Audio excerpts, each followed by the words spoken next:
Hi ಸ್ನೇಹಿತರೆ, ನನ್ನ ಚಾನೆಲ್ಗೆ ಸ್ವಾಗತ. ಇವತ್ತು ನಾವು 2025ರಲ್ಲಿ ಹೊಸದಾಗಿ ರಿಲೀಸ್ ಆಗಿರುವ ನಮ್ಮ ಕನ್ನಡ ಸಿನಿಮಾದ ಅಸಾಧಾರಣ ಕೃತಿಯಾದ ಕಾಂತಾರ ಚಿತ್ರದ ಕತೆ ಮತ್ತು ಅದರ ಅರ್ಥವನ್ನ ಡೀಟೇಲ್ ನಲ್ಲಿ ತಿಳಿಯೋಣ. ನಿಮಗೆ ವಿಡಿಯೋ ಇಷ್ಟವಾದರೆ ಲೈಕ್ ಮಾಡಿ, ಶೇರ್ ಮಾಡಿ, ಹಾಗೆ ಸಬ್ಸ್ಕ್ರೈಬ್ ಮಾಡೋದನ್ನ ಮರೆಯಬೇಡಿ. ಯಾಕಂದ್ರೆ ನಿಮ್ಮ ಬೆಂಬಲವೇ ನನಗೆ ಬಲ. ಹಾಗಾದ್ರೆ ಬನ್ನಿ ಪ್ರಾರಂಭಿಸೋಣ ನಮ್ಮ ಕಾಂತಾರ ಯಾತ್ರೆಯನ್ನ. ಈ ಕಥೆಯ ಪ್ರಾರಂಭದಲ್ಲಿ ಕಾಂತಾರದ ಮೊದಲನೇ ಭಾಗದಲ್ಲಿ ನಮ್ಮ ಹೀರೋದು ಅಪ್ಪ ಕಾಡಿನೊಳಗಡೆ ದೈವ ಆಟ ಆಡುವಾಗ ಸಡನ್ ಆಗಿ ಮಾಯವಾಗಿ ಹೋಗಿರ್ತಾರಲ್ವಾ. ಒಂದು ಚಿಕ್ಕ ಹುಡುಗ ಅಲ್ಲಿ ಹೋಗಿ ನಿಂತು ಬಿಟ್ಟು, ಇಲ್ಲಿ ತಾನೆ ನಮ್ಮ ಅಪ್ಪ ಮಾಯವಾಗಿ ಹೋಗಿರುವುದು, ಅದು ಹೇಗೆ, ಈ ಸ್ಥಳಕ್ಕೆ ಏನು ವಿಶೇಷತೆ ಇದೆ ಅಂತ ಅಲ್ಲಿದ್ದ ಜನರನ್ನೆಲ್ಲ ಕರೆಸಿ ಕೇಳ್ತಾನೆ. ಅವಾಗ ಅಲ್ಲಿದ್ದವರಲ್ಲಿ ಒಬ್ಬರು ಬಂದು ಹೇಳ್ತಾರೆ, ಮಗ ಇಲ್ಲಿ ನೋಡು, ಇದೇ ನಮ್ಮ ಮೂಲ, ಇಲ್ಲೇ ನಮ್ಮ ಹಿರಿಯರೆಲ್ಲರೂ ನೆಲೆಸಿದ್ದರು. ಅದೂ ಅಲ್ಲದೆ ಇದು ಈಶ್ವರನ ಗಣಗಳು ನೆಲೆಸಿದ್ದ ಸ್ಥಳ ಅಂತ ಹೇಳ್ತಾರೆ. ಗಣಗಳು ಅಂದ್ರೆ ಏನು ಅಂತ ಕೇಳಿದಾಗ, ಗಣಗಳು ಅಂದ್ರೆ ನಾವು ನಂಬುವ ದೈವ. ಈ ಸ್ಥಳದ ಹೆಸರೇ ಈಶ್ವರನ ಹೂಂದೋಟ.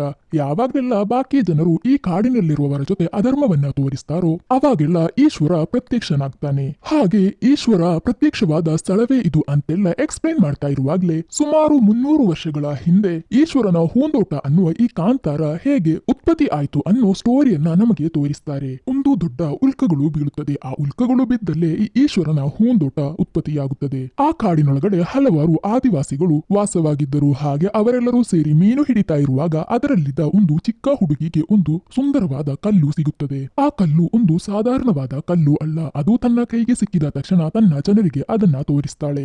ಅವರೆಲ್ಲರೂ ಅದನ್ನ ದೇವರಾಗಿ ನೋಡಿ ಪೂಜೆ ಮಾಡಕ್ಕೆ ಶುರು ಮಾಡ್ತಾರೆ. ಇವಾಗ ನಮಗೆ ಆ ಕಾಂತಾರ ಕಾಡು ಹಾಗೂ ಆ ಊರನ್ನು ಆಳುತ್ತಿದ್ದ ಕದಂಬರ ಅರಸನನ್ನು ತೋರಿಸ್ತಾರೆ. ಈ ಅರಸ ತುಂಬನೇ ಕ್ರೂರವಾದವನು. ಇವನ ಕುಟುಂಬದಲ್ಲಿದ್ದ ಚಿಕ್ಕ ಅರಸನನ್ನೆಲ್ಲ ಕೊಂದು ಇವನು ದೊಡ್ಡ ಅರಸನಾಗಿದ್ದಾನೆ. ಈ ಅರಸ ಏನ್ ಮಾಡ್ತಾನೆ ಅಂದ್ರೆ, ಕಾಡಿನಲ್ಲೇ ವಾಸವಾಗಿರುವ ಆದಿವಾಸಿಗಳನ್ನೆಲ್ಲ ಕರ್ಕೊಂಡು ಬಂದು ತನ್ನ ಅರಮನೆಯಲ್ಲಿ ಗುಲಾಮನರಾಗಿ ಕೆಲಸ ಮಾಡಿಸ್ತಿರ್ತಾನೆ. ಇಷ್ಟು ಕ್ರೂರವಾಗಿರುವ ಈ ಅರಸ ಒಂದು ದಿನ ಕಾಂತಾರ ಕಾಡಿನ ಹತ್ತಿರದಲ್ಲಿರುವ ಒಂದು ಸಮುದ್ರದಲ್ಲಿ ಸಮುದ್ರ ಸ್ನಾನ ಮಾಡ್ತಾ ಇರುವಾಗ ಅಲ್ಲಿ ಒಬ್ಬ ವಯಸ್ಸಾದವರು ಮೀನು ಹಿಡಿಯುತ್ತಿದ್ದದ್ದನ್ನು ಈ ಅರಸ ನೋಡ್ತಾನೆ. ಆ ಕಾಡುವಾಸಿಗಳು ಎಲ್ಲಾದ್ರೂ ನೀರನ್ನ ಮುಟ್ಟಿದ್ರೇನೆ ಅದು ಹೊಲಸು ಅಂತ ಅವರನ್ನ ಕೊಲ್ಲಕ್ಕೆ ತಯಾರಾಗ್ತಾನೆ. ಆ ವಯಸ್ಸಾದವರು ಮೀನನ್ನ ಹಿಡಿತಿರೋದನ್ನ ನೋಡಿ ಬೇಗನೆ ಅವರನ್ನ ಕೊಲ್ಲುವುದಕ್ಕೆ ಅಂತ ಎಳ್ಕೊಂಡು ಬರ್ತಾರೆ. ಈ ವಯಸ್ಸಾದವರು ಇದಾರಲ್ವಾ, ಇವರು ನಮ್ಮ ಮೂವಿಯಲ್ಲಿ ಒಂದು ಮುಖ್ಯವಾದ ಕ್ಯಾರೆಕ್ಟರ್ ಅನ್ನ ವಹಿಸ್ತಾರೆ. ಇವರ ಹೆಸರು ಮಾಯಗಾರ ಅಂತ.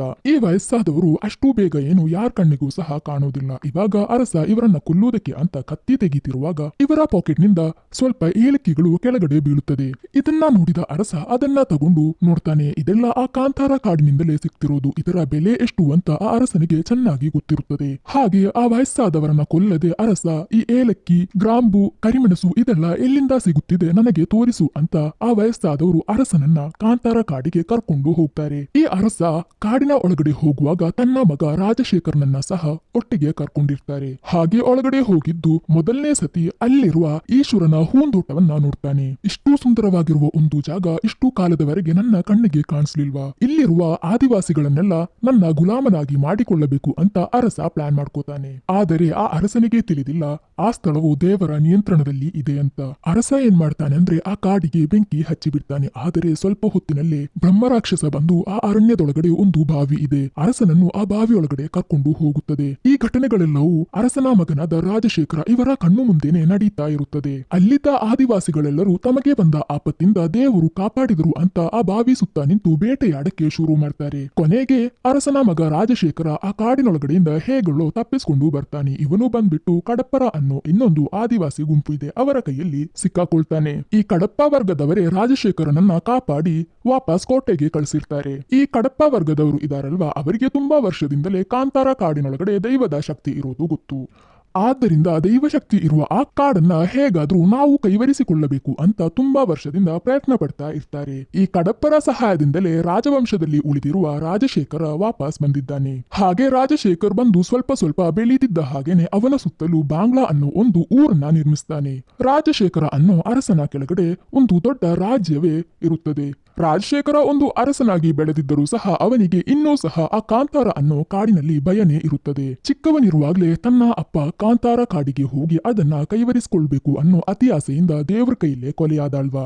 ಇದೆಲ್ಲವನ್ನು ರಾಜಶೇಖರ ತನ್ನ ಕಣ್ಣಾರೆ ನೋಡಿರೋದ್ರಿಂದ ಇವಾಗ್ಲೂ ಸಹ ರಾಜಶೇಖರ್ ಅವರಿಗೆ ಆ ಕಾಂತಾರ ಕಾಡು ಹಾಗೂ ಅಲ್ಲಿ ವಾಸವಾಗಿರುವ ಆದಿವಾಸಿ ಮಕ್ಕಳ ಮೇಲೆ ಸ್ವಲ್ಪ ಭಯ ಇರುತ್ತದೆ. ಇವಾಗ ನಮ್ ರಾಜಶೇಖರಿಗೆ ಇಬ್ಬರು ಮಕ್ಕಳು ಜನಿಸ್ತಾರೆ. ಮೊದಲನೇದಾಗಿ ಒಬ್ಬ ಹುಡುಗ, ಅವನ ಹೆಸರು ಕುಲಶೇಖರ ಅಂತ. ಇನ್ನೊಂದು ಹೆಣ್ಣು ಮಗಳು, ಅವಳ ಹೆಸರು ಕನಕವತಿ ಅಂತ. ಆದರೆ ಆ ಹೆಣ್ಣು ಮಗುವಿನ ಕೈಕಾಲುಗಳಿಗೆ ಏನೋ ವಿಫಲತೆ ಇರುತ್ತದೆ. ಕೈಕಾಲುಗಳಿಗೆ ಏನೋ ವಿಫಲತೆಯಿಂದ ಜನಿಸಿದ ಆ ಹೆಣ್ಣು ಮಗುವನ್ನ ತನ್ನನ್ನು ಕಾಪಾಡಿದ ಕಡಪ್ಪರು ಅನ್ನುವ ಆ ವರ್ಗದವರ ಕೈಯಲ್ಲಿ ಕೊಟ್ಟ ತಕ್ಷಣ ಆ ಮಗುವಿನ ಕೈಕಾಲುಗಳು ಸರಿ ಹೋಗುತ್ತದೆ. ಹೀಗೆ ಇದೆಲ್ಲವೂ ಬಾಂಗ್ಲಾದಲ್ಲಿ ನಡೀತಾ ಇರುವಾಗ ಇನ್ನೊಂದ್ ಕಡೆ ನಮಗೆ ಇವಾಗ ಈಶ್ವರ ಹೂಂದೋಟದಲ್ಲಿರುವ ಆದಿವಾಸಿಗಳನ್ನ ತೋರಿಸ್ತಾರೆ. ಆ ಈಶ್ವರ ಹೂಂದೋಟದ ಮಧ್ಯೆ ಒಂದು ದೊಡ್ಡ ಬಾವಿ ಇದೆ ಅಲ್ವಾ. ಆ ಬಾವಿಯೊಳಗಡೆಯಿಂದ ಒಂದು ಮಗು ಅಳುತ್ತಿರುವ ಶಬ್ದ ಒಂದು ಹುಡುಗಿಗೆ ಕೇಳಿಸುತ್ತದೆ. ಅವರು ಬಾವಿಯನ್ನ ಇಣುಕಿ ನೋಡಿದಾಗ ಬಾವಿಯೊಳಗಡೆ ಒಂದು ಗಂಡು ಮಗು ಇದೆ. ಆ ಮಗುವನ್ನ ಒಂದು ಹುಲಿ ಸುತ್ತುತ್ತಾ ಇರುತ್ತದೆ. ಆ ಹುಲಿ ಮಾಯವಾಗಿ ಹೋದ ತಕ್ಷಣ ಆದಿವಾಸಿಗಳಲ್ಲಿ ಇದ್ದ ಒಬ್ಬ ತಾಯಿ ಆ ಮಗುವನ್ನ ಎತ್ಕೊಂಡು ಬೆಳೆಸಕ್ಕೆ ಶುರು ಮಾಡ್ತಾರೆ. ಆ ಮಗು ಹೇಗೆ ಅಲ್ಲಿ ಬಂತು ಅಂತ ಯಾರಿಗೂ ಸಹ ಗೊತ್ತಿರುವುದಿಲ್ಲ. ಅವನಿಗೆ ಪೆರ್ಮಿ ಅಂತ ಹೆಸರಿಟ್ಟು ಬಿಟ್ಟು ಅವನನ್ನ ಸ್ವಂತ ಮಗನ ತರ ಸಾಕ್ತಾಳೆ ಆ ತಾಯಿ. ಪೆರ್ಮಿ ಸ್ವಲ್ಪ ಸ್ವಲ್ಪ ಬೆಳೆಯುತ್ತಿದ್ದಂತೆ ಪ್ರಾರಂಭದಲ್ಲಿ ತೋರಿಸಿದ್ದ ಆ ಮಾಯಗಾರ ಇದ್ದಾನಲ್ವಾ, ಅವನು ಪೆರ್ಮಿ ಕಣ್ಣಿಗೆ ಮಾತ್ರ ಕಾಣಿಸಕ್ಕೆ ಶುರುವಾಗುತ್ತದೆ. ಪೆರ್ಮಿ ಚಿಕ್ಕವನಿರುವಾಗಲೇ ಕಾಂತಾರ ತೋಟದ ಬಗ್ಗೆ ಹಾಗೂ ಅಲ್ಲಿ ಪೂಜೆ ಮಾಡುತ್ತಿರುವ ಬ್ರಹ್ಮ ರಾಕ್ಷಸನ ಬಗ್ಗೆ ಹಾಗೂ ಇಲ್ಲಿಗೆ ಈಶ್ವರನ ಹೂಂದೋಟ ಅಂತ ಹೇಗೆ ಹೆಸರು ಬಂತು ಅಂತೆಲ್ಲವನ್ನು ಕೇಳಿ ತಿಳ್ಕೊಂಡಿರ್ತಾನಲ್ವಾ. ಆ ಅಮ್ಮ ಬಂದು ನೋಡಿದ್ರೆ ಪೆರ್ಮಿ ಒಬ್ಬನೇ ಮಾತಾಡ್ತಾ ಇರ್ತಾನೆ. ಯಾಕಂದ್ರೆ ಆ ಮಾಯಗಾರ ಎಲ್ಲರ ಕಣ್ಣಿಗೂ ಸಹ ಕಾಣಿಸೋದಿಲ್ಲ ಅಲ್ವಾ. ಇವನೇನು ಒಬ್ಬನೇ ಮಾತಾಡ್ತಿದ್ದಾನೆ ಅಂತ ಕೇಳಿದಾಗ ಅವರ ಹಸ್ಬೆಂಡ್ ಬಾವಿಯಲ್ಲಿ ಸಿಕ್ಕಿದವನು ತಾನೇ, ಹಾಗೆ ಇರ್ತಾನೆ ಅಂತ ಹೇಳ್ತಾರೆ. ಈ ಪೆರ್ಮಿ ನೋಡಿದ್ರೆ ಒಂದು ಸಾಧಾರಣವಾದ ಹುಡುಗ ಅಲ್ಲ. ಅವನೊಳಗಡೆ ಏನು ಶಕ್ತಿ ಇದೆ. ಹೇಳೋದಾದ್ರೆ ಬರೋ ದಿನಗಳಲ್ಲಿ ಆದಿವಾಸಿ ಮಕ್ಕಳ ಕಾವಲುಗಾರನಾಗಿ ಬರ್ತಾನೆ. ಹಾಗೆ ತುಂಬಾ ವರ್ಷಗಳು ಕಳೆದ ನಂತರ ನಮ್ ರಾಜಶೇಖರ ಅನ್ನೋ ಅರಸನಿಗೆ ವಯಸ್ಸಾಗಿ ತನ್ನ ಮಗ ಕುಲಶೇಖರನಿಗೆ ಪಟ್ಟಾಭಿಷೇಕ ಮಾಡಿ ಆ ಊರಿನ ಅರಸನನ್ನಾಗಿ ಮಾಡ್ತಾರೆ. ರಾಜಶೇಖರನಿಗೆ ಒಂದು ಹೆಣ್ಣು ಮಗು ಇದೆ ಅಲ್ವಾ, ಕನಕವತಿ ಅಂತ. ಅದು ನಮ್ ರುಕ್ಮಣಿನೇ ನಟಿಸಿರ್ತಾಳೆ. ಈ ರಾಜಶೇಖರ ತನ್ನ ಇಬ್ಬರು ಮಕ್ಕಳಿಗೂ ಸಹ ಚಿಕ್ಕವರಿರುವಾಗಲೇ ಆ ಕಾಂತಾರ ಕಾಡಿನ ಬಗ್ಗೆ ಹಾಗೂ ಅಲ್ಲಿ ಹೋಗಿನೇ ತನ್ನ ತಂದೆ ತೀರು ಹೋಗಿರೋದು, ಅಲ್ಲಿರುವ ಬ್ರಹ್ಮ ರಾಕ್ಷಸನ ಬಗ್ಗೆ ಯಾವುದೇ ಕಾರಣಕ್ಕೂ ಸಹ ನಾವು ಅಲ್ಲಿಗೆ ಹೋಗ್ಲೇಬಾರ್ದು ಅಂತೆಲ್ಲ ಹೇಳಿನೇ ಬೆಳೆಸಿರ್ತಾನೆ. ಯಾಕಂದ್ರೆ ರಾಜಶೇಖರ ಚಿಕ್ಕವರಿರುವಾಗ ನೋಡಿದ ಘಟನೆ ಅಷ್ಟು ಭೀಕರವಾಗಿತ್ತಲ್ವಾ. ಬಾವಿಯೊಳಗಡೆಯಿಂದ ಒಂದು ಚಿಕ್ಕ ಮಗು ಸಿಕ್ತಲ್ವಾ. ಇವಾಗ ಆ ಮಗು ತುಂಬಾ ಬೆಳೆದಿರ್ತಾನೆ. ಆ ಕ್ಯಾರೆಕ್ಟರ್ ಯಾರು ಅಂದ್ರೆ ಬೇರೆ ಯಾರು ಅಲ್ಲ, ನಮ್ಮ ರಿಷಬ್ ಶೆಟ್ಟಿ ಅವರೇ. ಇವಾಗ ಕಾಡಿನಲ್ಲಿರುವವರು ತಾವು ನಡೆಸುವ ಕೃಷಿಯಲ್ಲಿ 1/3 ಭಾಗವನ್ನ ತಮ್ಮ ಅವಶ್ಯಕತೆಗೆ ಅಂತ ತಗೋತಾರೆ. ಇನ್ನೊಂದು ಭಾಗವನ್ನ ಪಂಜುರುಳಿ ಗುಳಿಗನ್ ಅನ್ನೋ ದೇವರಿಗೆ ಕೊಡ್ತಾರೆ. ಇನ್ನೊಂದು ಭಾಗವನ್ನ ಒಂದು ಕಾಡಿನ ಬದಿಯಲ್ಲಿ ತಗೊಂಡು ಬಂದು ಇಡ್ತಾರೆ. ಯಾಕಂದ್ರೆ ಇವರು ಅನ್ಕೊಳ್ತಿರೋದು ಕಾಡಿನ ಆ ಕಡೆ ಇರುವ ಜನರಿಂದ ಇವರಿಗೆ ಯಾವುದೇ ರೀತಿಯ ತೊಂದರೆ ಆಗ್ಬಾರ್ದು ಅಂತ. ಹಾಗೆ ಬದಿಯಲ್ಲಿ ಇಟ್ಟಿದ್ದನ್ನೇ ಬಾಂಗ್ಲಾ ರಾಜ್ಯದವರು ತಗೊಂಡು ಬಂದು ದೊಡ್ಡ ವ್ಯಾಪಾರವನ್ನೇ ನಡೆಸ್ತಾ ಇರ್ತಾರೆ. ಇದರ ಬೆಲೆ ಎಷ್ಟಿರುತ್ತದೆ ಅಂತಾನೆ ತಿಳಿಯದೆ ಆ ಆದಿವಾಸಿಗಳು ಅವರ ಅವಶ್ಯಕತೆಗೆ ಇರೋದನ್ನ ತೆಗೆದ್ಬಿಟ್ಟು ಬಾಕಿ ಇರುವ ಈಶ್ವರ ಹೂಂದೋಟದಲ್ಲಿರುವ ವಸ್ತುಗಳನ್ನ ಬಾಂಗ್ಲಾದವರಿಗೆ ಕೊಡ್ತಾ ಇರ್ತಾರೆ. ಹೀಗೆ ನಡೀತಾ ಇರುವಾಗಲೇ ಇನ್ನೊಂದ್ ಕಡೆ ಬಾಂಗ್ಲಾದಲ್ಲಿರುವ ರಾಜಶೇಖರನ ಮಗ ಕುಲಶೇಖರ ಇನ್ನೇನು ನಾವು ಅರಸನಾಗಿದ್ದೀವಿ, ಇನ್ನೂ ಎಲ್ಲವೂ ನಮ್ಮ ಕಂಟ್ರೋಲ್ ನಲ್ಲಿ ಇರುತ್ತದೆ ಅಂತ ಹೇಳ್ಕೊಂಡಿರ್ತಾನೆ. ನಿಜ ಹೇಳೋದಾದ್ರೆ ಈ ಕುಲಶೇಖರನಿಗೆ ಅರಸನಾಗಕ್ಕಿರುವ ಯಾವುದೇ ರೀತಿಯ ಯೋಗ್ಯತೆ ಇರೋದಿಲ್ಲ. ಯಾವಾಗ ನೋಡಿದ್ರು ಕುಡ್ಕೊಂಡು ಅಂತಃಪುರದಲ್ಲಿರುವ ಹೆಣ್ಣು ಮಕ್ಕಳ ಜೊತೆ ಮಿಸ್ಬಿಹೇವ್ ಮಾಡ್ಕೊಂಡೇ ಇರ್ತಾನೆ. ಒಂದ್ಸಲ ಈ ಕುಲಶೇಖರ ಅನ್ನೋ ಅರಸ ತನ್ನ ಜನರನ್ನೆಲ್ಲ ಸೇರ್ಕೊಂಡು ಕಾಂತಾರ ಅನ್ನೋ ಕಾಡಿಗೆ ಬೇಟೆಯಾಡಕ್ಕೆ ಅಂತ ಹೋಗ್ತಾನೆ. ಬೇಟೆಗೆ ಅಂತ ಬಂದವರು ಬರೀ ವನ್ಯಜೀವಿಗಳನ್ನ ಅಟ್ಯಾಕ್ ಮಾಡದೆ ಕಾಡಿನಲ್ಲಿದ್ದ ಆದಿವಾಸಿಗಳನ್ನು ಸಹ ಅಟ್ಯಾಕ್ ಮಾಡಕ್ಕೆ ಶುರು ಮಾಡ್ತಾನೆ. ಆ ಆದಿವಾಸಿ ಮಕ್ಕಳ ಗುಂಪಿನಲ್ಲಿದ್ದ ನಮ್ಮ ಹೀರೋ ಕೂಡ ಬಂದು ಇವಾಗ ಫೈಟ್ ಮಾಡಕ್ಕೆ ಶುರು ಮಾಡ್ತಾರೆ. ಅರಸ ಕುಲಶೇಖರ ಮಾತ್ರ ಅಲ್ಲಿಂದ ತಪ್ಪಿಸ್ಕೊಂಡು ಓಡ್ತಾನೆ. ಆದ್ರೆ ಇವರ ಸೈನಿಕರೆಲ್ಲರೂ ಅಲ್ಲೇ ಸಿಕ್ಕಾಕೊಳ್ತಾರೆ. ಅರಸನ ಜನರು ಕಾಡಿಗೆ ಬಂದಿದ್ದಾರೆ, ಹಾಗಾದರೆ ನಮಗೆ ಏನೋ ಒಂದು ದೊಡ್ಡ ಆಪತ್ತು ಬರಕ್ಕಿದೆ ಅಂತ ಆದಿವಾಸಿಗಳಲ್ಲಿ ಕೆಲವು ವಯಸ್ಸಾದವರು ಹೆದರ್ತಾ ಇರ್ತಾರೆ. ಆದರೆ ಪಕ್ಕದಲ್ಲೇ ಇರುವ ನಮ್ಮ ಹೀರೋ ಅವರಿಂದ ನಮಗೆ ಏನಾಗಕ್ಕಿದೆ, ನಮ್ಮನ್ನ ನೋಡಿ ಅವರು ಹೆದರ್ಕೊಂಡು ಹೋಗ್ತಾರೆ. ನಾವಿರುವಾಗ ನಮ್ಮನ್ನ ದಾಟಿ ಅವರು ಒಳಗಡೆ ಬರಕ್ಕೆ ಸಾಧ್ಯನೇ ಇಲ್ಲ ಅಂತ ತುಂಬಾನೇ ಧೈರ್ಯದಿಂದ ಹೇಳ್ತಾರೆ. ಆಗ ಆದಿವಾಸಿ ಜನರಲ್ಲಿ ಕೆಲವರು ಹೇಳ್ತಾರೆ, ನಮಗೆ ಯಾಕೆ ಸುಮ್ಮನೆ ತೊಂದರೆ, ನೀವು ಸದ್ಯಕ್ಕೆ ತೀರಿ ಹೋಗಿರುವ ಸೈನಿಕರ ಬಾಡಿಗಳನ್ನ ಕೋಟೆಗೆ ತಲುಪಿಸಿ. ಹಾಗಂತ ಹೇಳಿದಾಗ ಹೀರೋ ಏನ್ ಮಾಡ್ತಾರೆ ಅಂದ್ರೆ ತೀರಿ ಹೋಗಿರುವ ಸೈನಿಕರ ಸಮವಸ್ತ್ರಗಳನ್ನ ತೆಗೆದು ಧರಿಸಿಕೊಂಡು ಬಂದಿದ್ದ ಅರಸನ ಗುಂಪಿನಲ್ಲಿ ಒಬ್ಬ ಬಚಾವಾಗಿದ್ದಲ್ವಾ, ಅವನನ್ನ ದಾರಿ ತೋರ್ಸಕ್ಕೆ ಅಂತ ಕರ್ಕೊಂಡು ಆ ಕೋಟೆಯೊಳಗಡೆ ಏನು ಇದೆ ಅಂತ ನೋಡಕ್ಕೋಸ್ಕರ ಹೋಗ್ತಾರೆ. ಆ ಕೋಟೆ ಮುಂದ್ಗಡೆ ಒಂದು ದೊಡ್ಡ ತಡೆಗೋಡೆಯನ್ನ ಕಟ್ಟಿರ್ತಾರೆ. ಇದನ್ನ ದಾಟಿ ನಾವು ಹೇಗೆ ಒಳಗಡೆ ಹೋಗೋದು ಅಂತ ಹೀರೋ ಹಾಗೂ ಹೀರೋ ಜೊತೆ ಬಂದಿದ್ದ ಜನರು ಯೋಚಿಸ್ತಾ ಇರುವಾಗ ಎಷ್ಟೇ ಆದ್ರೂ ನಾವು ಅವರ ಸಮವಸ್ತ್ರದಲ್ಲಿ ಇದೀವಲ್ವಾ, ಕೋಟೆ ಹತ್ತಿರ ಹೋದ್ರೇನೆ ಸಾಕು ಬಾಗಿಲು ತೆಗೀತಾರೆ ಅಂತ ಹೇಳ್ತಾರೆ. ಮೊದಲನೇ ಸತಿ ನಮ್ಮ ಹೀರೋ ಬಾಂಗ್ಲಾದ ಒಳಗಡೆ ಸೇರ್ಕೊಳ್ತಾನೆ. ಹಾಗೆ ಬಂಗಲೆಯಲ್ಲಿ ಅವರು ತಮ್ಮಿಂದ ತಗೊಂಡು ಬರ್ತಿರುವ ಏಲಕ್ಕಿ, ಕರಿಮೆಣಸು ಇದನ್ನೆಲ್ಲ ತುಂಬಾನೇ ಡಿಮ್ಯಾಂಡ್ ನಿಂದ ಮಾರ್ತಾ ಇರೋದನ್ನ ನೋಡ್ತಾರೆ. ಇದಕ್ಕೆ ಪೋರ್ಚುಗೀಸರು ಹಾಗೂ ತುಂಬಾ ಜನರು ಬರ್ತಾ ಇರ್ತಾರೆ. ನಮ್ಮ ಕಾಡಿನಲ್ಲಿರುವ ಬೆಳೆಗಳಿಗೆ ಇಷ್ಟು ಬೆಲೆ ಇದೆಯಾ ಅಂತ ನಮ್ಮ ಹೀರೋ ತುಂಬಾನೇ ಆಶ್ಚರ್ಯದಿಂದ ನೋಡ್ತಾ ಇರ್ತಾರೆ. ಅದೇ ಬಂಗಲೆಗೆ ನಮ್ಮ ಯುವರಾಣಿ ಬರ್ತಾಳೆ. ಅವರು ಅಲ್ಲಿ ಒಂದು ದೇವಸ್ಥಾನವನ್ನ ಕಟ್ಟಿಸ್ತಾ ಇರ್ತಾರೆ. ಏನೋ ಕಲ್ಲು ತಾಗಿ ಅಲ್ಲಿದ್ದ ಜೇನುಗೂಡುಗಳಿಂದ ಜೇನುನೊಣ ಬಂದು ನಮ್ಮ ಹೀರೋಯಿನ್ ಅನ್ನ ಅಟ್ಯಾಕ್ ಮಾಡಕ್ಕೆ ನೋಡುವಾಗ ತಕ್ಕ ಸಮಯಕ್ಕೆ ಹೀರೋ ಬಂದು ಹೀರೋಯಿನ್ ಅನ್ನ ಕಾಪಾಡ್ತಾರೆ. ಇವಾಗ್ಲೇ ನಮ್ಮ ಹೀರೋ ಮತ್ತು ಹೀರೋಯಿನ್ ಮೊದಲನೇ ಸತಿ ನೋಡ್ತಾರೆ. ಹೀಗೆ ಹೀರೋಯಿನ್ ಅನ್ನ ತುಂಬಾ ಸುಲಭವಾಗಿ ಕಾಪಾಡಿ ಹೀರೋ ಬಂದ ಕೆಲಸವನ್ನ ನೋಡಕ್ಕೆ ಅಂತ ಹೋಗುವಾಗ ರಾಜನ ಸೈನಿಕರೆಲ್ಲರೂ ಹೀರೋ ಜನರೆಲ್ಲರೂ ಇಲ್ಲಿ ಕದಿಯಕ್ಕೆ ಬಂದಿದ್ದಾರೆ ಅಂತ ಅಟ್ಯಾಕ್ ಮಾಡಕ್ಕೆ ಶುರು ಮಾಡ್ತಾರೆ. ಹೀಗಿರುವಾಗ ಒಂದು ಮರದ ಗಾಡಿಗೆ ತಾಗಿ ಅರ್ಧ ಕಟ್ಟಿರುವ ತೇರು ಉರ್ಲಕ್ಕೆ ಶುರು ಮಾಡುತ್ತದೆ. ಇದು ನೋಡುತ್ತಿದ್ದ ನಮ್ಮ ಹೀರೋ ಹಾಗೂ ಅವರ ಗೆಳೆಯರು ಎಲ್ಲರೂ ಆ ತೇರ್ ಮೇಲೆ ಹತ್ತಿಕೊಳ್ಳುತ್ತಾರೆ. ಹಾಗೆ ಈ ತೇರ್ ಕಂಟ್ರೋಲ್ ಇಲ್ಲದೆ ಹೋಗಿಬಿಟ್ಟು ಸುಮಾರು ಬೆಟ್ಟದಿಂದ ಕೆಳಗಡೆ ಬೀಳಕ್ಕೆ ಅಂತ ಆಗಿರುತ್ತದೆ. ಅಷ್ಟರಲ್ಲಿ ನಮ್ಮ ಯುವರಾಣಿ ಸೈನಿಕರನ್ನ ಕರೆಸಿ ಅದನ್ನ ಹಿಡಿಸ್ಕೊಳ್ತಾರೆ. ಅದರ ನಂತರ ನಮ್ಮ ಹೀರೋ ಹಾಗೂ ಅವನ ಗೆಳೆಯರು ಎಲ್ಲರೂ ಅರಸನ ಕೈಯಲ್ಲಿ ಸಿಕ್ಕಾಕೊಳ್ತಾರೆ. ಎಲ್ಲರನ್ನ ಕರ್ಕೊಂಡು ಬಂದು ರಾಜನ ಮುಂದೆ ನಿಲ್ಲಿಸಿದಾಗ ನೀವೆಲ್ಲರೂ ಎಲ್ಲಿಂದ ಬಂದಿದ್ದೀರಾ ಅಂತ ಕೇಳ್ತಾರೆ. ನಾವೆಲ್ಲರೂ ಕಾಂತಾರದಿಂದ ಬಂದಿರುವುದು ಅಂತ ಒಂದೇ ಮಾತು ಹೇಳಿದ ತಕ್ಷಣ ಅಷ್ಟೇ ರಾಜಶೇಖರ ಅರಸ ಕಾಂತಾರ ಅಂತ ಕೇಳಿದ ತಕ್ಷಣ ಹೆದರಿ ನಡುಗಕ್ಕೆ ಶುರು ಮಾಡ್ತಾರೆ. ಇವಾಗ ನಮ್ಮ ಕುಲಶೇಖರ ಅರಸ ಇದಾನಲ್ವಾ, ಅವನು ನಮ್ಮ ಹೀರೋ ಹಾಗೂ ಅವನ ಗೆಳೆಯನನ್ನೆಲ್ಲ ತುಂಬಾನೇ ಹೊಡಿತಾ ಇರ್ತಾರೆ. ನಮ್ಮ ಸ್ಥಳಕ್ಕೆ ಬಂದು ಅದನ್ನ ಕಿತ್ಕೊಳಕ್ಕೆ ನೋಡ್ತಿದ್ದೀರಾ, ನಿಮ್ ಕಾಡಿಗೆ ಬಂದ್ರು ಅಂತ ಹೇಳಿತಾನೆ ಅನ್ಯಾಯವಾಗಿ ನನ್ನ ಅಜ್ಜನನ್ನ ಕೊಂದಿದ್ದು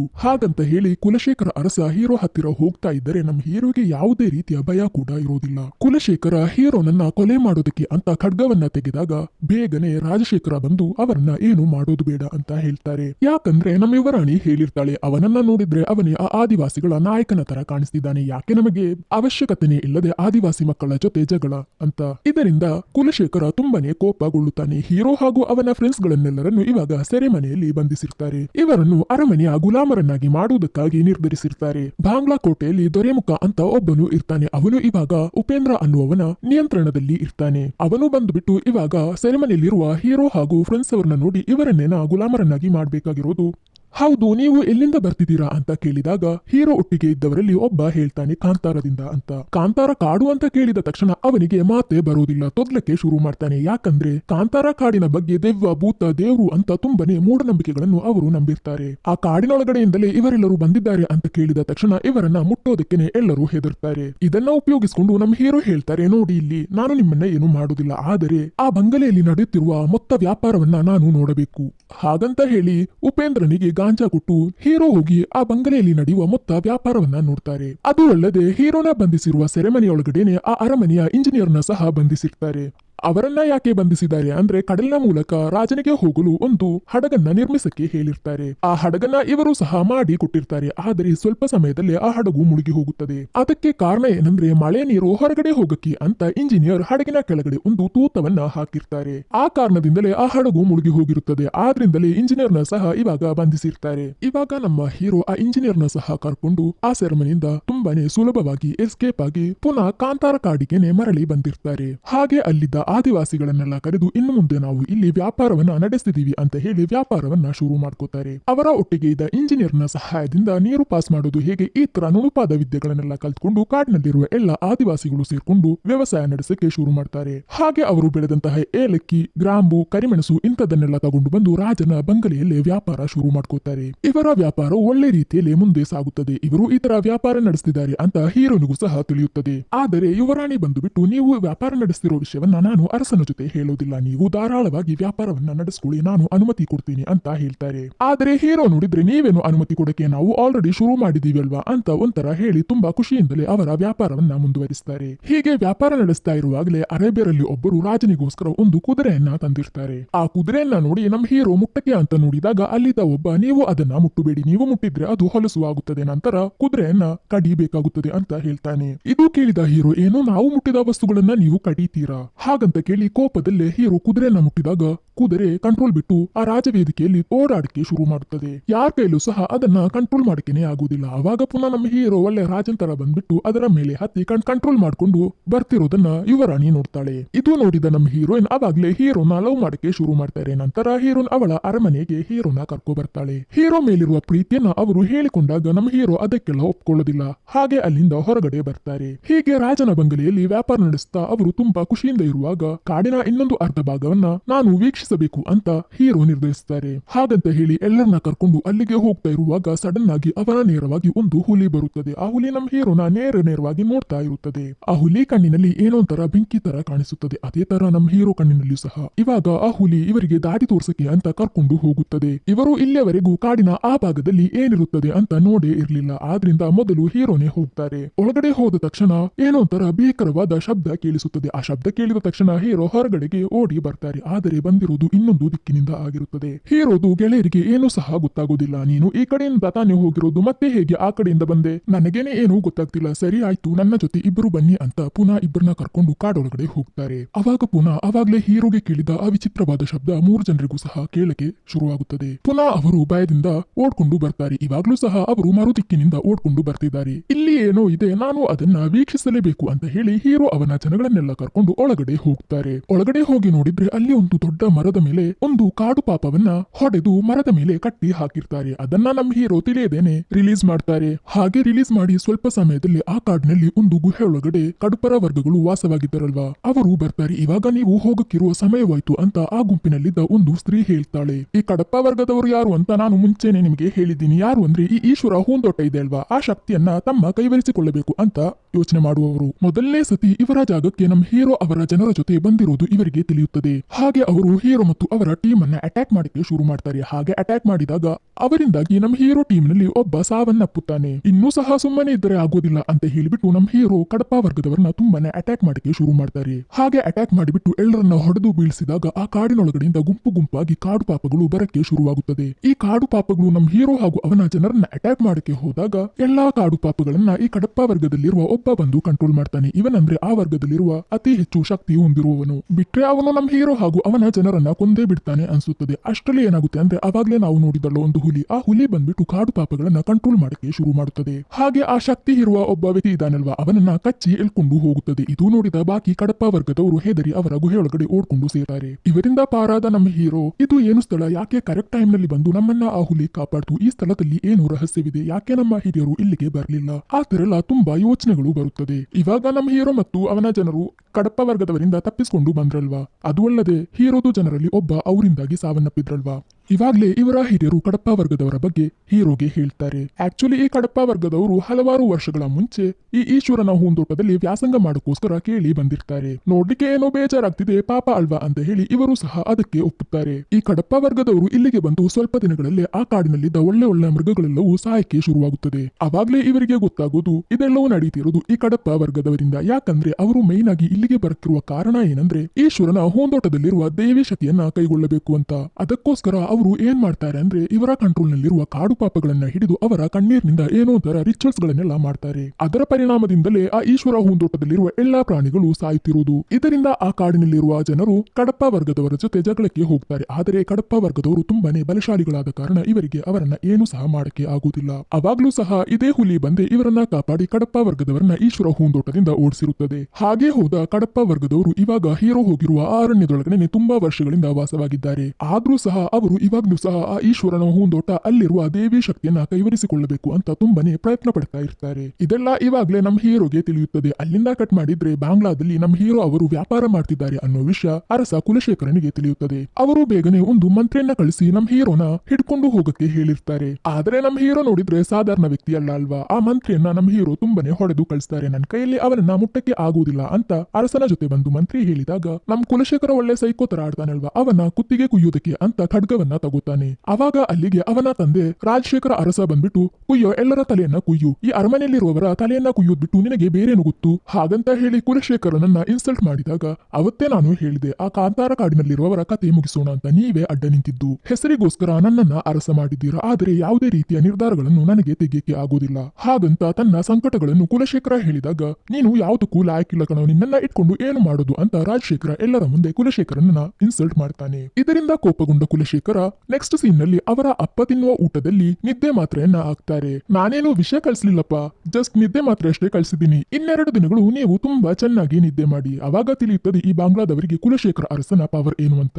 ಹಾಗಂತ ಹೇಳಿ ಇವನ ಅಜ್ಜ ಹಿಡಿಯಕ್ಕೆ ನೋಡಿದ ಆ ಈಶ್ವರನ ಹೂಂದೋಟವನ್ನ ಇವಾಗ ಇವನು ಕೈವರಿಸಿಕೊಳ್ಳಕ್ಕೆ ಹೋಗ್ತಾ ಇದ್ದಾನೆ ಅಂತ ಅವನ ಅಪ್ಪನ ಜೊತೆ ಹೇಳ್ತಾನೆ. ಯುವರಾಣಿ ಕುಲಶೇಖರ ಅರಸನನ್ನ ತಡೆಯಕ್ಕೆ ಬಂದಾಗ ಪಾಪ ನೀನು ಸ್ವಲ್ಪ ಸುಮ್ಮನಿರು, ಇವತ್ತು ರಾತ್ರಿನೇ ಅಲ್ಲಿ ಹೋಗಿ ಕಾಂತಾರ ಕಾಡನ್ನ ಕೈವರಿಸಿ ನನ್ನ ಪವರ್ ತೋರಿಸ್ತೀನಿ ಹಾಗಂತ ಹೇಳಿ ತನ್ನ ಸೈನಿಕರನ್ನ ಕರ್ಕೊಂಡು ಅವತ್ತು ರಾತ್ರಿ ಅವರು ಕಾಂತಾರ ಕಾಡಿನೊಳಗಡೆ ಹೋಗ್ತಾರೆ. ಹಾಗೆ ಕಾಂತಾರ ಕಾಡನ್ನ ನೋಡಿದ ತಕ್ಷಣ ಇದು ಇಷ್ಟೊಂದು ಸುಂದರವಾಗಿದೆ, ಇದಕ್ಕೋಸ್ಕರನೇ ನನ್ನ ತಾತ ಇದನ್ನ ಕೈವರಿಸಿಕೊಳ್ಳಬೇಕು ಅಂತ ಅನ್ಕೊಂಡಿರಬಹುದು. ಸರಿ ಆಯ್ತು, ನಿದ್ದೆ ಮಾಡ್ತಿರುವ ಆ ಆದಿವಾಸಿ ಮಕ್ಕಳನ್ನ ಕರೆದು ಎಬ್ಬಿಸಿ, ನಿದ್ದೆ ಮಾಡುವವರನ್ನ ಕೊಲ್ಲೋದು ಸರಿ ಇಲ್ಲ ಅಲ್ವಾ ಹಾಗಂತ ಹೇಳಿ ದೊಡ್ಡದಾಗಿ ಒಂದು ಶಂಕು ಶಬ್ದವನ್ನ ಮಾಡಿಬಿಟ್ಟು ಎಲ್ಲರನ್ನ ಎಬ್ಬಿಸಿ ಅವರ ಗುಡಿಸಲುಗಳಿಗೆ ಬೆಂಕಿ ಹಚ್ಚಿ ಅವರ ತಲೆ ಕುಯ್ಯಕ್ಕೆ ಶುರು ಮಾಡ್ತಾರೆ. ಸ್ವಲ್ಪ ಕೂಡ ಕರುಣನೆ ಇಲ್ಲದೆ ಎಲ್ಲರನ್ನ ಕೊಲ್ಲುತ್ತಿರುವುದನ್ನ ನೋಡಿದ ನಮ್ಮ ಹೀರೋನ ತೆಗೆದು ಬೆಳೆಸಿರುವ ಒಬ್ಬ ತಾಯಿ ಇದಾರಲ್ವಾ, ಅವರು ಬಂದು ರಾಜನ ಕಾಲಿಗೆ ಬೀಳ್ತಾಳೆ. ರಾಜ, ನಮ್ಮನ್ನ ಬಿಟ್ಬಿಡಿ, ನಾವು ಯಾವುದೇ ರೀತಿಯ ತಪ್ಪು ಮಾಡ್ಲಿಲ್ಲ, ಮತ್ತೆ ಯಾಕೆ ನಮ್ಮನ್ನ ಈ ತರ ಬೇಟೆಯಾಡ್ತಿದ್ದೀರಾ ಅಂತ ತುಂಬಾನೇ ಕೆಂಜಿ ಕೇಳ್ಕೊತಾರೆ. ವಯಸ್ಸಾದವರು ಅಂತ ಕೂಡ ನೋಡದೆ ಅರಸ ಆ ತಾಯಿಯನ್ನ ಒದ್ದು ಬಿಟ್ಟು ಎಲ್ಲರನ್ನ ಕೊಲ್ಲಕ್ಕೆ ಪುನಃ ಹೇಳ್ತಾನೆ. ಹಾಗೆ ಮೊತ್ತ ಕಾಂತಾರ ಕಾಡು ಬೆಂಕಿಯಿಂದ ಹರಡುತ್ತಿರುವಾಗ ಆ ತಾಯಿ ಬಂದ್ಬಿಟ್ಟು ಅವರು ಪೂಜಿಸುವ ಕಲ್ಲಿನ ದೈವದ ಹತ್ತಿರ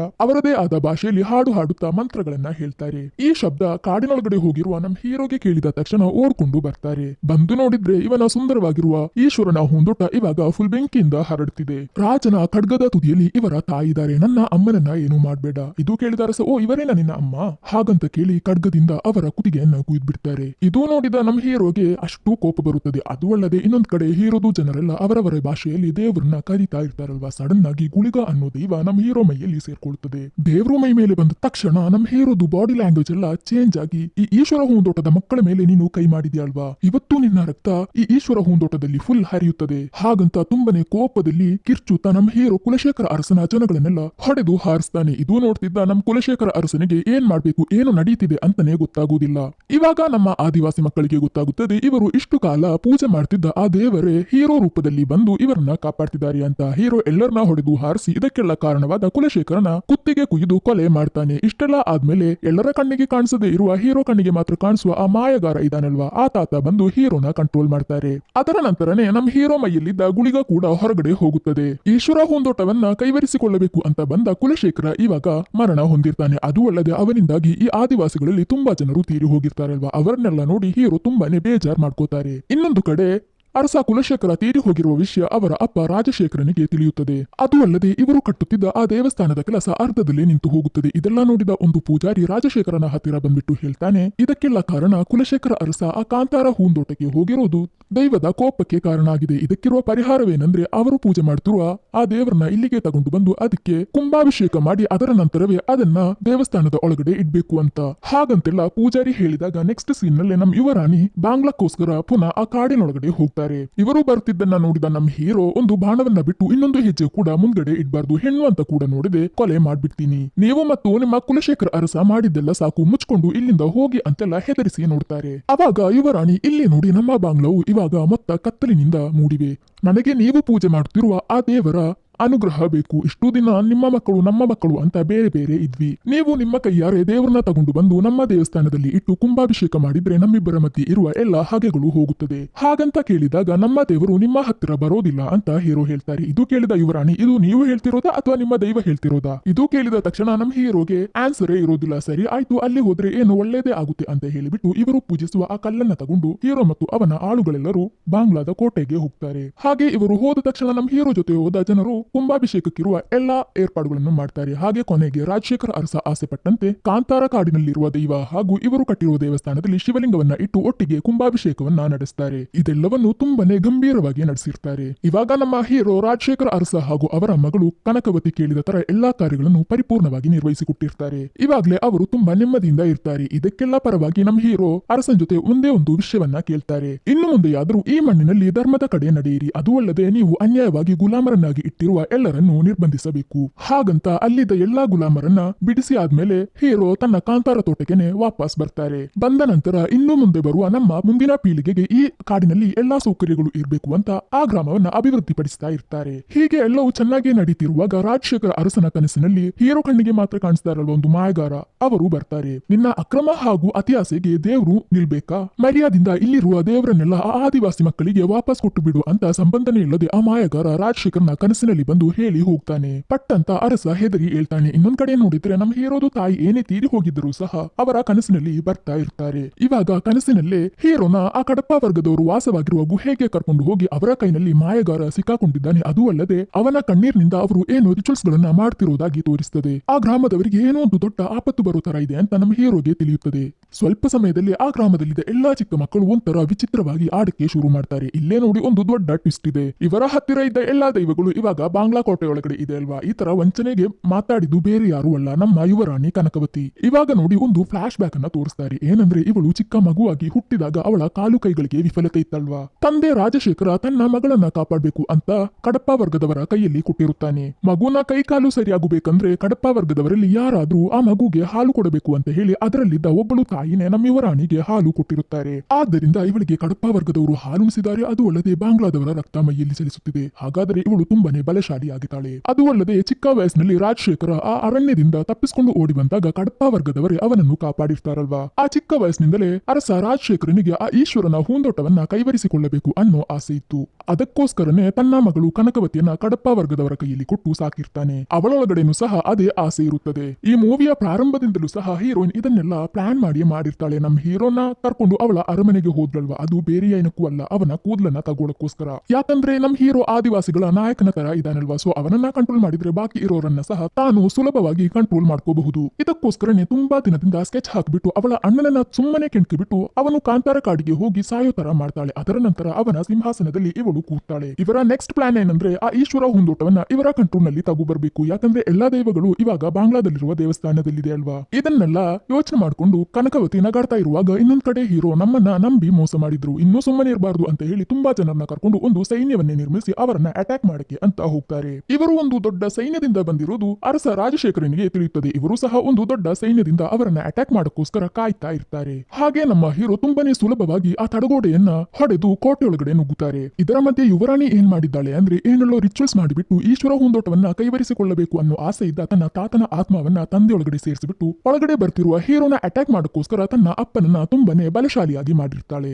ಹಾಗೆ ಕರ್ಕೊಂಡು ಬಂದ ನಂತರ ನಮ್ ಹೀರೋಗೆ ಯುವರಾಣಿ ಹಾಗೂ ಅವಳ ಅಪ್ಪ ರಾಜಶೇಖರ ಇವರಿಬ್ಬರನ್ನು ಸಹ ಮುಟ್ಟಕ್ಕೇನೆ ಆಗೋದಿಲ್ಲ. ನಮ್ ಹೀರೋ ಉಳಿದಿರುವ ಎಲ್ಲಾ ಸೈನಿಕರನ್ನು ಹೊಡೆದು ಹಾಕುವಾಗ ಅವಾಗ ಹೀರೋ ಕಣ್ಣಿಗೆ ಮಾತ್ರ ಕಾಣುವ ಆ ಮಾಯಗಾರ ಬಂದ್ಬಿಟ್ಟು ಹೀರೋನ ಕಂಟ್ರೋಲ್ ಮಾಡಿ, ನೀನು ಯಾರ ಮಗ, ನೀನು ಯಾತಕ್ಕೋಸ್ಕರ ಆ ಬಾವಿಯೊಳಗಡೆ ಇದ್ದೆ, ಯಾಕೆ ಈ ಕಾಡುವಾಸಿಗಳ ಹತ್ತಿರ ತಲುಪಿದ್ಯಾ, ಇದೆಲ್ಲ ನೀನು ತಿಳ್ಕೊಳ್ಳುವ ಸಮಯ ಇವಾಗ ಬಂದಿದೆ. ನೀನು ಇವಾಗ ಪುನಃ ಆ ಬಾವಿಯೊಳಗಡೆ ಹೋಗು, ಒಳಗಡೆ ಹೋದ ತಕ್ಷಣ ಗಂಗಾ ನದಿಯು ನಿನಗೆ ದಾರಿ ತೋರಿಸುತ್ತದೆ ಅಂತ ಆ ಮಾಯಗಾರ ಹೇಳಿರ್ತಾನೆ. ಗಂಗಾ ನದಿ ಹರಿಯೋ ಕಡೆಗೆನೆ ನಮ್ ಹೀರೋ ಫಾಲೋ ಮಾಡ್ಕೊಂಡು ಹೋದಾಗ ಅಲ್ಲಿ ಒಂದು ದೊಡ್ಡ ಸೈಜ್ ನಲ್ಲಿ ವರಾಹದ ರೂಪ ಇರುತ್ತದೆ. ಅದು ನಮ್ಮ ಹೀರೋನ ಅಟ್ಯಾಕ್ ಮಾಡಕ್ಕೆ ಬರುತ್ತದೆ. ಅದರಿಂದ ತಪ್ಪಿಸಿಕೊಂಡು ನಮ್ ಹೀರೋ ಆ ಗುಹೆಯೊಳಗಡೆ ಒಂದು ಸ್ಥಳವನ್ನ ಕಂಡು ಹಿಡಿತಾರೆ. ಅಲ್ಲಿನೇ ಶಿವನ ಒಂದು ಲಿಂಗವಿರುತ್ತದೆ. ಆ ಲಿಂಗದ ಹತ್ತಿರ ನಮ್ ಹೀರೋ ತ್ರಿಶೂಲವನ್ನ ಇಟ್ಕೊಂಡು ನಿಂತಾಗ ಆ ಈಶ್ವರನೇ ನಮ್ ಹೀರೋ ಮೈಯಲ್ಲಿ ಸೇರ್ಕೊಂಡ ತರ ಇರುತ್ತದೆ. ಇದು ನೋಡಿದ ಆ ವರಾಹ ರೂಪ ನಮ್ ಹೀರೋಗೆ ಕೈ ಮುಗಿಯುತ್ತದೆ. ಈಶ್ವರ ಹೂಂದೋಟವನ್ನ ಕೈವರಿಸಿಕೊಳ್ಳಬೇಕು ಅಂತ ಅನ್ಕೊಂಡಿರುವ ರಾಜಶೇಖರ ಹಾಗೂ ಯುವರಾಣಿಯ ಹತ್ತಿರ ನಮ್ ಹೀರೋ ಈಶ್ವರನ ರೂಪದಲ್ಲೇ ಬರ್ತಾನೆ. ಅದರೊಟ್ಟಿಗೆನೆ ಇಷ್ಟು ಕಾಲ ನಮ್ ಹೀರೋ ಹಾಗೂ ಆದಿವಾಸಿಗಳನ್ನ ಕಾಪಾಡುತ್ತಿದ್ದ ಆ ಹುಲಿ ಇದೆ ಅಲ್ವಾ, ಅದು ಸಹ ಬರುತ್ತದೆ. ಹುಲಿ ಬರ್ತಿರೋದನ್ನ ನೋಡಿದ ಕಡಪ ವರ್ಗದವರಲ್ಲಿ ಒಬ್ಬರು ಅದನ್ನ ನಾನು ನೋಡ್ಕೋತೀನಿ ಅಂತ ಹೋಗುತ್ತಾನೆ. ಆದರೆ ಹುಲಿ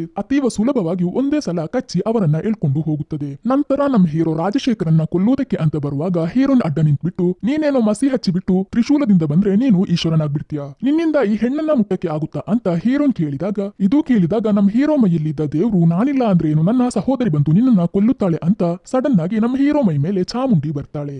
ಹಾಗೆ ಚಾಮುಂಡಿ ಬಂದ್ಬಿಟ್ಟು ಯುವರಾಣಿ ಹಾಗೂ ಚಿಕ್ಕ ವಯಸ್ಸಿನಿಂದಲೇ ಈಶ್ವರ ಹೂಂದೋಟವನ್ನ ಕೈವರಿಸಿಕೊಳ್ಳಬೇಕು ಅನ್ನೋ ಆಸೆ ಇದ್ದ ರಾಜಶೇಖರ ಇಬ್ಬರನ್ನು ಸಹ ಕೊಂದು ಬಿಡ್ತಾಳೆ. ಈಶ್ವರ ಹೂಂದೋಟವನ್ನ ಕೈವರಿಸಿಕೊಳ್ಳಬೇಕು ಅಂತ ಆಸೆ ಇಟ್ಟ ಎಲ್ಲರನ್ನ ಕೊಂದ್ಬಿಟ್ಟು ದೇವರು ಪುನಃ ಆ ಬಾವಿಯೊಳಗಡೆ ಹೋಗ್ತಾರೆ. ಹೀಗೆ ತೋರಿಸುತ್ತಾ ಇವಾಗ ನೋಡಿ ಮೂವಿಯ ಪ್ರಾರಂಭದಲ್ಲಿ ಒಂದು ಚಿಕ್ಕ ಹುಡುಗ ಕೇಳಿದ್ದಕ್ಕೆ ತಾನೇ ಇಷ್ಟೆಲ್ಲ ಸ್ಟೋರಿ ಹೇಳಿರೋದು, ಈ ತರ ಎಲ್ಲ ಹೇಳ್ತಿದ್ದೀರಾ, ಆದರೆ ಇಲ್ಲಿ ಬಾವಿನೇ ಕಾಣ್ತಿಲ್ಲ ಅಂತ ಕೇಳ್ತಾನೆ. ಆ ದೇವರು ಹೊರಗಡೆ ಬಂದಿರುವ ಬಾವಿ ಮುಚ್ಚಿ ಹೋಗಿದ್ದಕ್ಕೆ ಇನ್ನೂ ಸಹ ದೊಡ್ಡ ಕತೆ ಇದೆ, ಅದನ್ನ ಇನ್ನೊಂದ್ಸಲ ಹೇಳ್ತೀನಿ ಅಂತ ಹೇಳುತ್ತಾ ಈ ಮೂವಿಯನ್ನ ಇಲ್ಲಿಗೆ ಮುಕ್ತಾಯಗೊಳಿಸಿದ್ದಾರೆ. ಹೇಗಿತ್ತು ಸ್ನೇಹಿತರೆ ಕಾಂತಾರ ಮೂವಿಗೆ ನಾನು ಕೊಟ್ಟ ವಾಯ್ಸ್ ಓವರ್? ವಿಡಿಯೋ ಇಷ್ಟವಾದರೆ ಲೈಕ್ ಮಾಡಿ, ಹಾಗೆ ನನ್ನ ಚಾನೆಲ್ ನ ಹೊಸದಾಗಿ ನೋಡ್ತಿದ್ರೆ ಸಬ್ಸ್ಕ್ರೈಬ್ ಮಾಡಿ, ಅದೇ ತರ ಫ್ರೆಂಡ್ಸ್ ಅಂಡ್ ಫ್ಯಾಮಿಲಿಗೆ ಶೇರ್ ಮಾಡಿ ಸಪೋರ್ಟ್ ಮಾಡಿ. ಇದೇ ತರ ಇನ್ನೂ ಒಂದು ಒಳ್ಳೆಯ ಕಥೆಯಾಗಿ ನಾಳೆ ನೋಡುವ.